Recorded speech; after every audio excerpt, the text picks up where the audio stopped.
Yo, this episode had me gagged. Ha! Let's talk about it.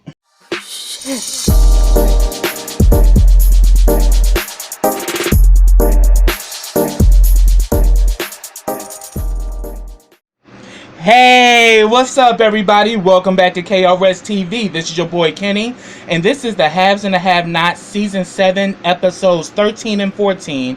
Episode 13 was called Dessert, and Episode 14 was called Spanish Mosh Trail. I have to admit, Episode 14 had me gagged. I was so here for it. Episode 13 mainly dealt with Justin and Jeffrey, and I've had it up to here about talking about those two bitches. Tell you the truth, I would rather talk about Mr. Ratburn marrying Patrick on Author than to talk about these two bitches, because they just drive me up the wall, as you all know. But I will touch briefly on what happened on episode 13, Dessert. One of the things that happened is that Candice finally revealed to Charles that the president called her a hot piece of black ass. And we saw Charles go into a mode, kind of like the same mode when he punched Landon. He was ready to go on attack. And Candice was even kind of taken aback, like, whoa, bruh, you need to chill. Like, she's like, I've been called worse. But he's like, but have you been called that by the head of state? So now you realize how wrong this is. I'm gonna do something about this shit. Like, Charles was ready. But we definitely see that, Candice and Charles are getting closer. Then we had a situation involving Katherine. Katherine was talking her stuff to Jim. Jim is pretty much saying that you're impossible and you're ridiculous. And she was like, well, if you really want to know, I wish I had my Latin lover to come through so he can put me to sleep. I'm like, Katherine had me cracking up. But then she calls herself calling Broderick. Broderick completely blows her off. He hasn't been answering her calls. He's very short with her on the phone. Then all of a sudden, Katherine comes down, in her freakum dress, because she's trying to go to the hotel to get done, like literally, well done. And Wyatt comes in talking his shit like, oh, she's going to go see her Latin lover and all this shit. And they both telling Wyatt, take your ass to bed and mind your business. But Wyatt's ridiculous. So then we see that Katherine goes to see Broderick. Broderick is very dismissive. He's like, I got something to do. It's been really busy. And he's like literally giving Katherine the blues. And it gets to the point where Catherine's like, who the hell you think you talking to, bruh? Like, what's really going on? Like, have you forgotten what this is? And Broderick's like, I haven't forgotten anything. But you're not going to use me. And we saw earlier he was talking to Rocky. His plan is to flip the game or flip the script and get Katherine eaten at the palm of his hand. Because he's like, you know what? I'm about to flip this script, because the thing about rich people, they want and they acquire what they can't have. So the fact that I know she wants this, I'm going to use this to will her in so she'll play on my terms. And then all of a sudden, they getting all tense because he pretty much says that, look, I got things to do. I ain't got time for this shit. And after this, I'm going home. And I ain't going nowhere with you. And, of course, Katherine got like, who the hell you think you talking to? Do you not like your job? Do you not like... She's like... And, Broderick's like, what the hell you mean? Like, no. See, the problem is, I want a woman, and I don't want to be nobody's play toy. And he's like, I'm really feeling you. And she's like, no, you're not. And then all of a sudden he starts pulling the game like, well, it's so sad that man has you believing that you're not beautiful. Like, you are beautiful, Katherine. And she's like, boy, please. I'm like in my 50s. He's like, that doesn't matter. Just because in your 50s doesn't mean you're not beautiful. I want you. I don't have anybody that I'm dating right now. I'm really into you. But if you want me, you need to come to me right and not treat me like a piece of meat. And walked off, and then starts talking to this other chick, and you just see Katherine sitting at the bar, and she is heated. She is mad. And it was crazy because he literally flipped the script on her and changed the game. And he literally's over there talking to this woman, and it's obvious he's doing this to make Katherine jealous, and Katherine is seriously bothered because he is like paying her no attention. Then she tries to get Rocky to go up to the room with her. He's like, oh no, after this I'm going home, my shift is over. He was very serious. I can't leave the bar. And we just see that Katherine is mad because she came there for that Latin heat and he ain't giving it up to her. Oh, she mad because she came all the way down to the hotel to get delivered and she got shut down. Then we see Veronica and RK, and we can just see that RK is definitely a sight for sore eyes because he's definitely eye candy. But Veronica is like, he's like kissing up on Veronica, and Veronica is literally rolling her eyes like, boy, your game is whack. So we see that, yeah, RK may be cute, but the sex game ain't on fleek. I mean, so Veronica immediately starts going in on him, saying like, you need to get my jewelry back. And he's like, you still on that? She's like, yeah, I want my jewelry back or you going to jail. And he's like, look, I'll tell you what, I'll do what you want, I'll pretty much flirt with your son. And then but he's like, but I'm not doing nothing freaky with him because I don't get down like that. And then she was like, well, he doesn't get down like that either. And he's like, well, I hate it. And she's like, no. I'm like, bitch, get over it. Your son's gay. Let it the fuck go, bitch. And she is just so dead set that she's gonna change him and make him straight when it's obvious the man is gay. Like, Veronica's fucking ridiculous. But then she tells him that, okay, you need to make that happen, and if you don't, then, or you don't bring me back my jewelry, you going to jail. Now get the hell up out my house. And she puts RK's ass out. So I'm like, RK is so delusional and so full of himself. He really does not know what he has put himself in. And then he even gets into more shit in episode 14. And then I'm going to talk about this whole shit with Justin, Jeffrey, and David. Because we saw in the last episode, Justin had the gun on David. And they go back and forth. Jeffrey's old dumbass is in the bathroom.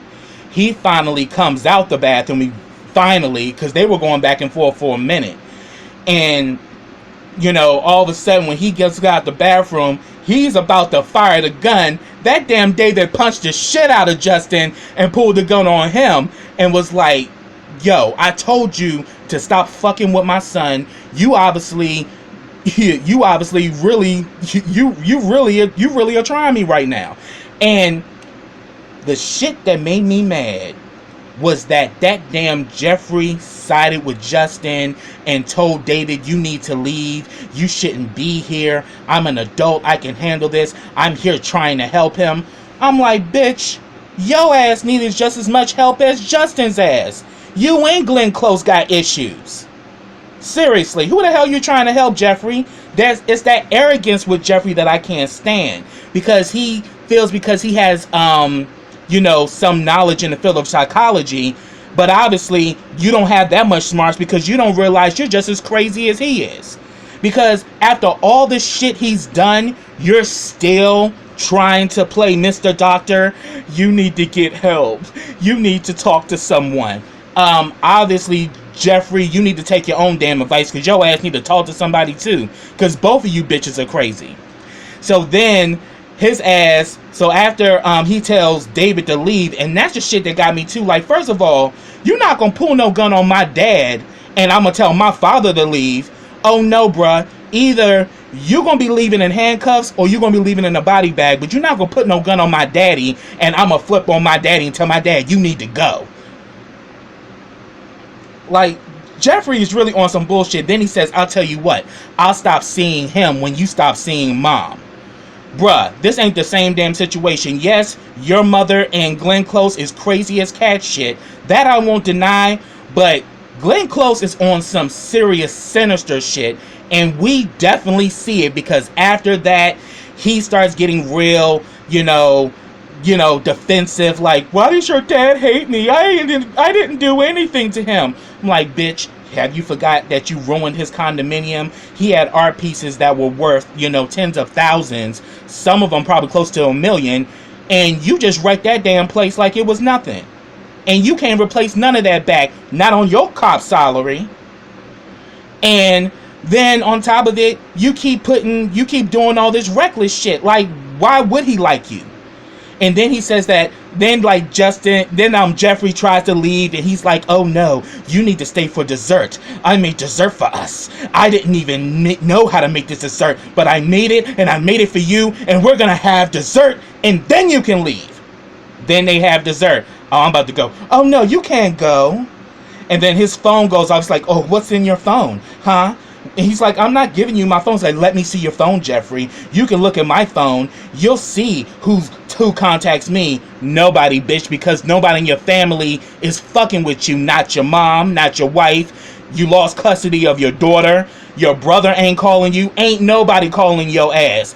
And he literally wants Jeffrey to be in the same situation where he has nobody. He's jealous of the fact that Jeffrey still has a connection to his father, that he has a connection with Wyatt, and Wyatt ends up calling, and he ends up, when the phone rings, he answers the phone, and him and Wyatt go back and forth, and he's like, oh yeah, straight boy, what, you trying to get on your knees again for me? And he's like, you go to hell. He's like, why? Like, shoot, you was about to do something strange for a piece of change, bitch. Like, what the fuck? And Wyatt's like, you go to hell. And he's like, I told you, don't call his ass no more, and I meant that. And then all of a sudden, he's like, you know what? Keep the phone. And then all of a sudden, when Jeffrey thought he was going to leave, that damn Justin does the unthinkable. He pulls out 2 guns. He puts one to his head and one to Jeffrey's head, and was like, I'm sorry it has to end like this. And, he pretty much says that, look, one of these guns have a bullet, the other one doesn't. And if you don't want to be with me, one of us has got to go. 1, 2, 3. Boom! Both of them get shot. And I'm like, oh, this bitch is crazy. I was like, damn. I wasn't expecting that. But I was like, whoa. But I'm like, shit, Jeffrey, you got what you deserve, bitch, because your ass shouldn't have went over there. Madison told your ass not to go. Your father literally sent some goons to whoop his ass, and yet you still went over there anyway. You deserve every damn thing you get with your stupid ass. And I mean that shit, because you definitely earned that one. So then episode 14 picks up. This is after David had left. David's bleeding and everything because David is putting him through so much stress. First, he's dealing with Veronica's crazy ass, and then now he was dealing with that whole situation with Jeffrey. And then, Madison's like, you're bleeding. You need to calm down, or you're going to have to go back to the hospital. And he's like, so what's going on? He's like, I don't want to talk about it. And he's like, oh, so that's right. You just like father, like son. You just in superhero mode. And he's like, look, I don't want to talk about it. He's like, well, why are you so upset? What's going on? And he said, that little punk pulled a gun on me. And he's like, what? And where's Jeffrey? He says, Jeffrey's still there. He's like, are you serious? He's like, look, he's an adult. I can't make him leave. He wanted to stay, but I left him there. And he did give before he left, he gave Jeffrey the gun and was like, you need this more than I do.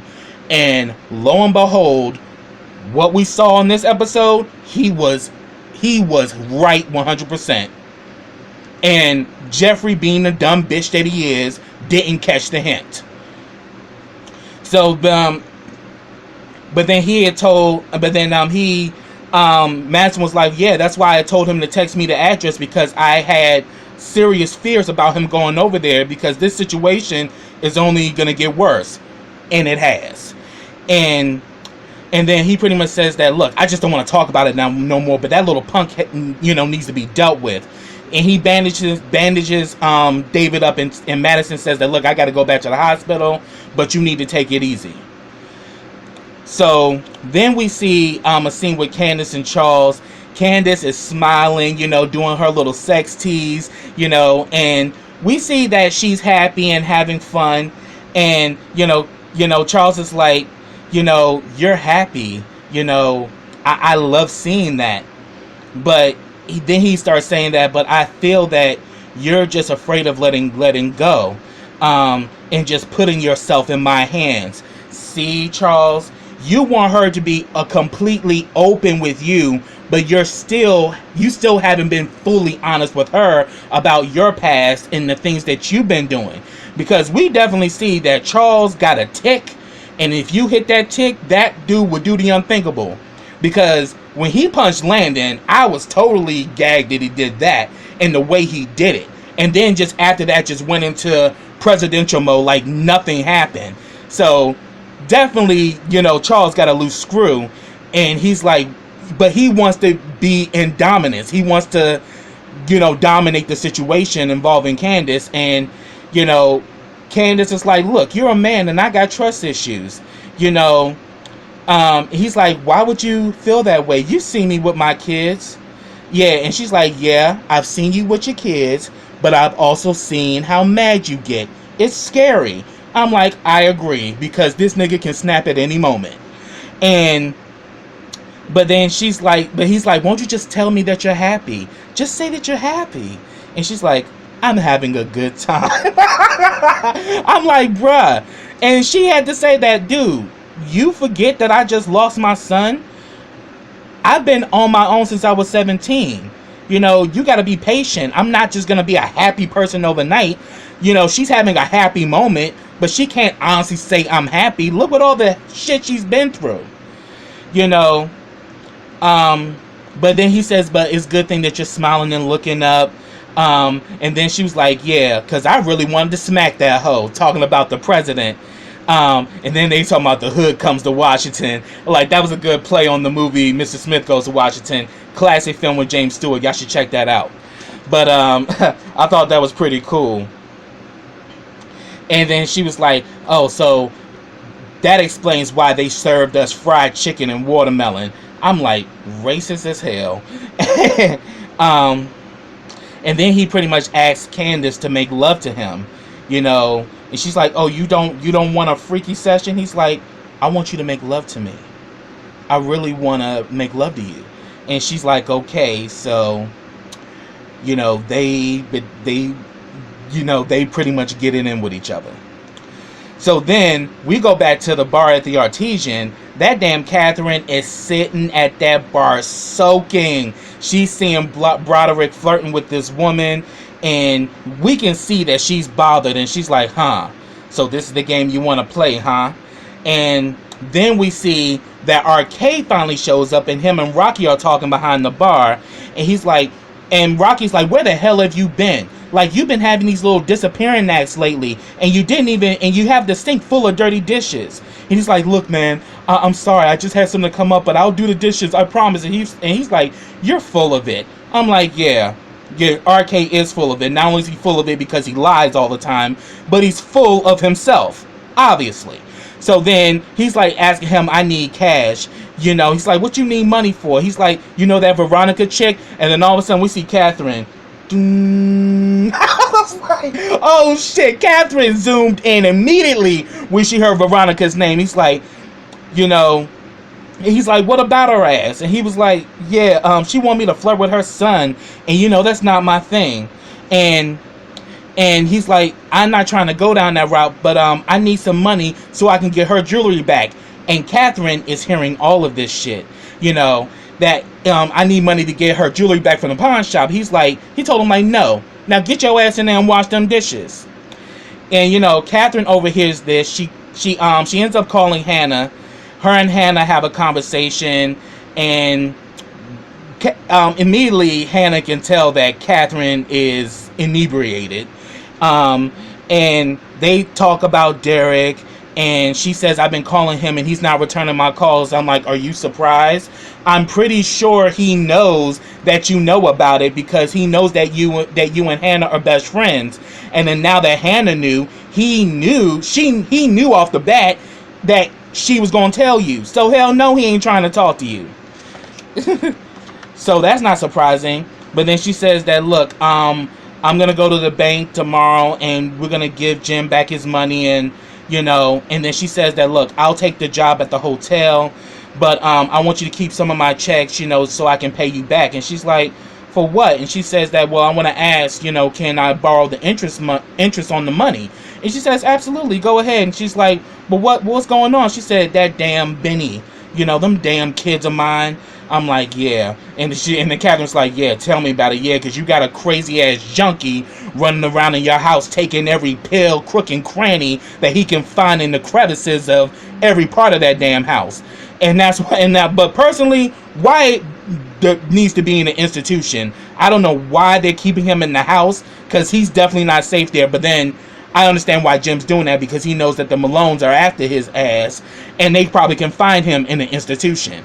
So he's trying to keep him there, so that, Wyatt will be safe. But the sad thing about it, you two ain't safe.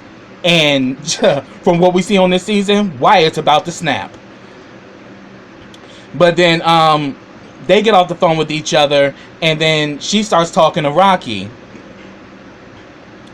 And she's like, and she asks Rocky, who's that girl Broderick's talking to? And he's like, oh, that's a girl from accounting, and then she's telling him to give her more drinks and to give him to her neat, so she is like literally throwing the brown liquor back like it's nobody's business. And then she's like, well, do you want to go to a room? And he's like, I can't, I got things to do tonight. And, I'm off, the bar's about to close anyway. And he's like, well, what about that kid? Pointing to Arcade. She's like, well, and Rocky was like, well, that's just it. He's a kid, and his name is Trouble. Stay away from him. But then he's like, but you seem like you had a little too much, are you going to be able to drive home? She's like, I can call my rider and have him to take me home. And she also told the same thing to Hannah, because Hannah's like, are you okay to drive home? She's like, oh, I'll call Frederick. He'll pick me up. But then, she's like, but then when she tells this to Rocky, Rocky's like, well, Arcade's available. He can drive you home. So we see that she is completely fucked up, and Arcade literally takes her to her car. And then afterwards, we see that Rocky and Broderick talk, and Rocky was like, she is pissed at you. And she's like, oh, she is, huh? Then it's working. And but he's like, look, you need to be careful. And he was like, so why is she leaving with Arcade? He's like, he's giving her a ride home. And that damn Broderick's like, him of all people? And he was like, well, fuck, you ain't gonna take her home. And I damn sure wasn't going to do it. So he was like, but then he was like, you know what? This could be interesting, though. And all of a sudden Rocky was like, yeah, interesting is the word. And interesting is the right word for this shit. And you need to be careful, because you're really playing with fire. And then he's like, oh, don't worry. I got this under control.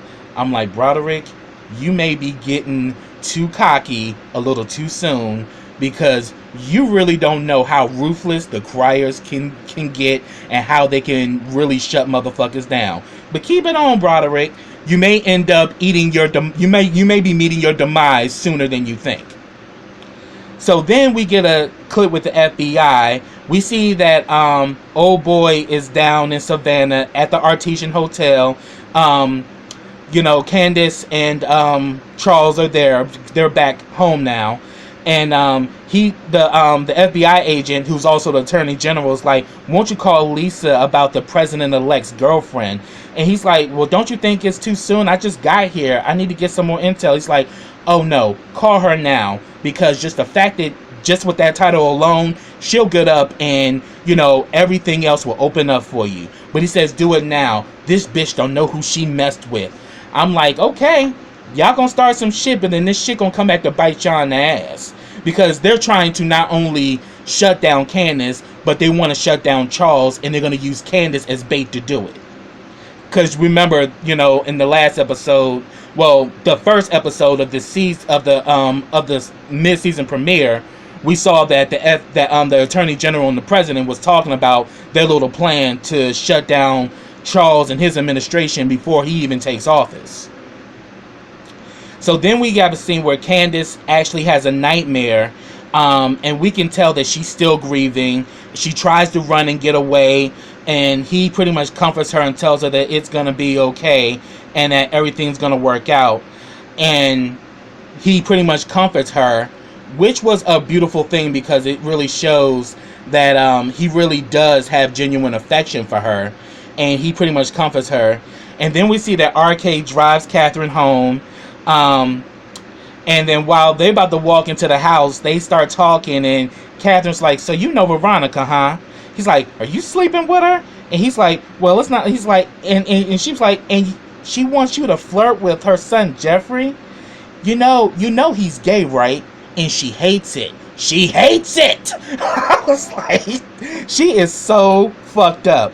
And pretty much, she was like, they finally go inside the house, but she tells him, like, you need to be careful of her. Be very, very careful. I'm like, yeah, you said the word, careful. So they go in the house, and he's like, oh, wow, this house is fly as shit.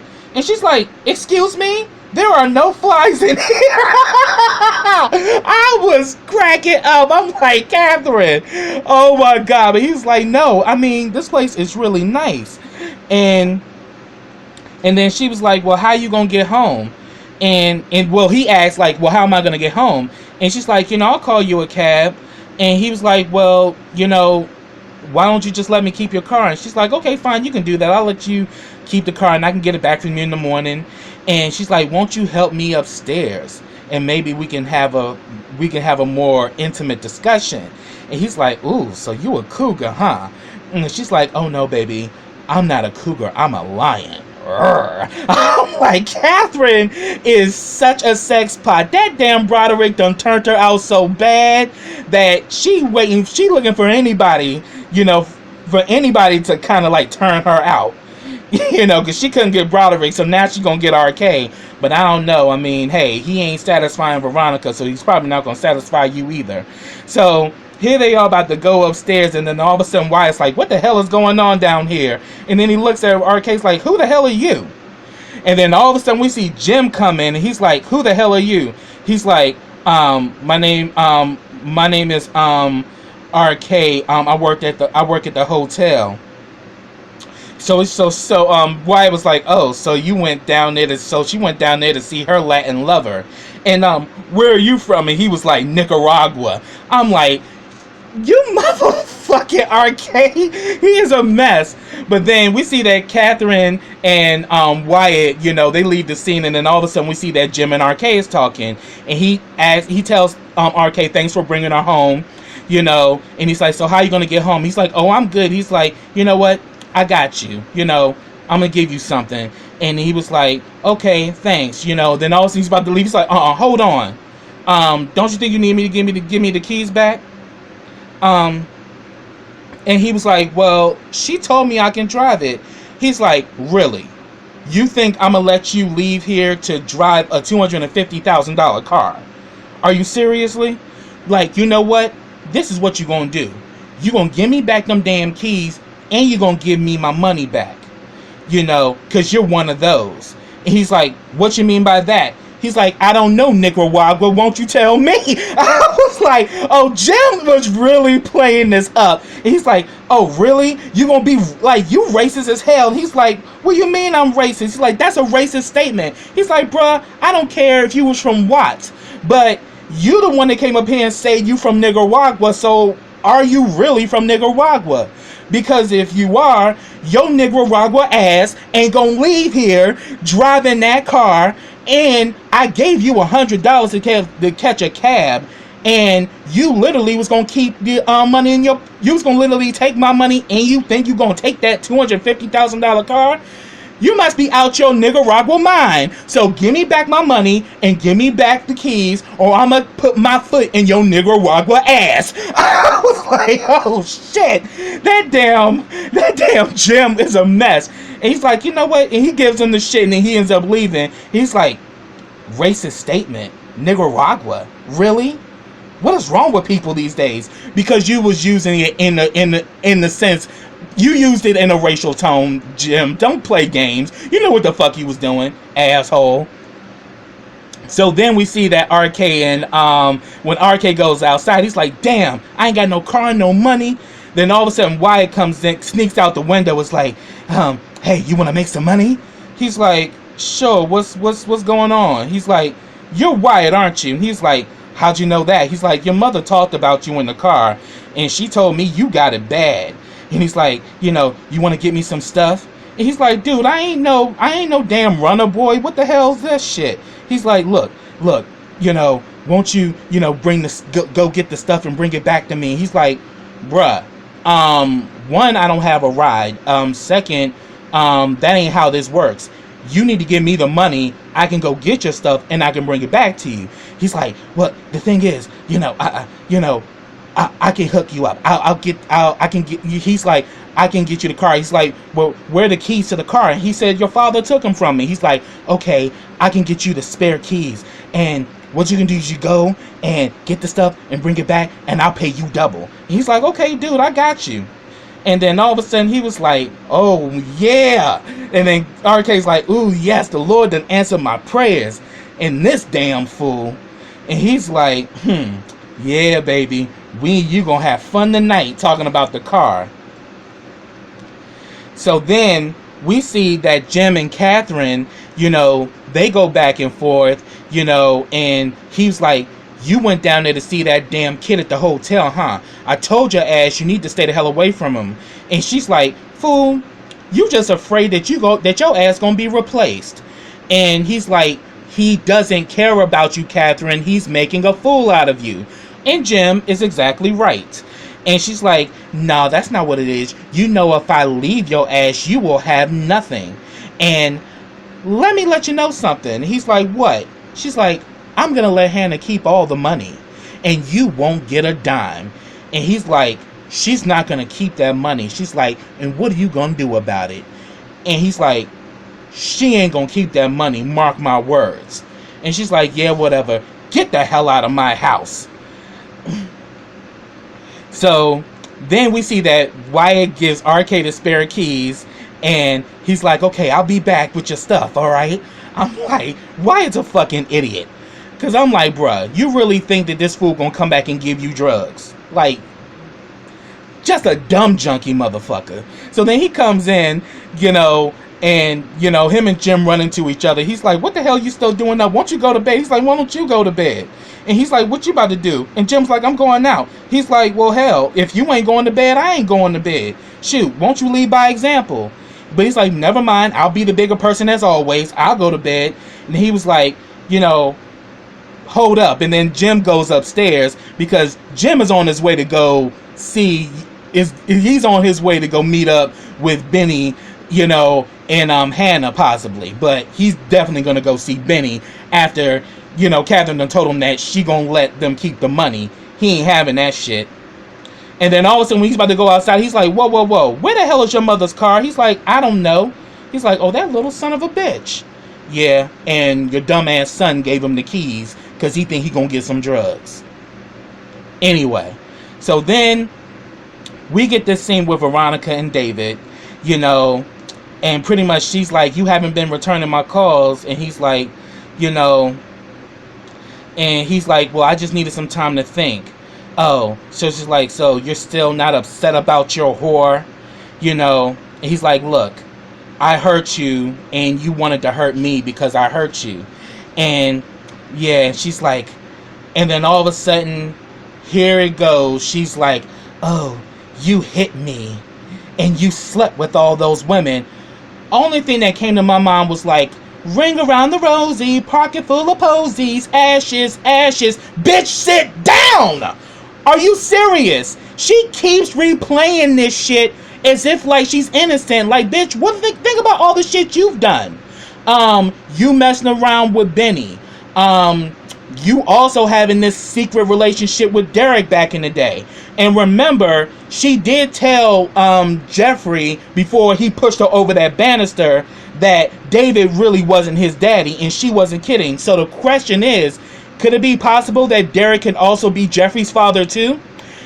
If that comes out, just know you heard it here from your boy Kenny first. That yeah, it's a possibility that Derek is not only the father of Candice, but could also be the father of Jeffrey. And the whole time, David's been raising a kid that possibly ain't even his. I ain't forget that shit. So I'm like, Veronica, you have done everything below the dirt in 6 Feet Under, and you want to play all innocent because he wasn't even gonna fuck with Maggie Day, but you damn near pushed him into her arms and then get mad that it happened.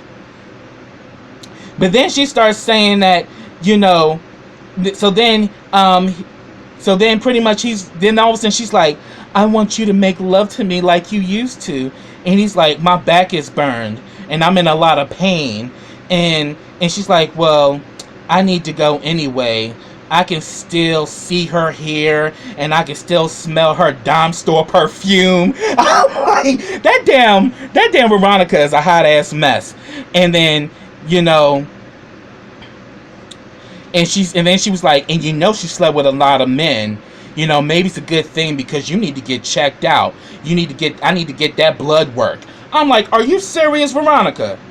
With all the whoring and sticking and moving that you've done. Delusional bitch, I swear. And then he was like, well, what about you, Benjamin and that other boy? You know, RK, because she did have sex with RK too.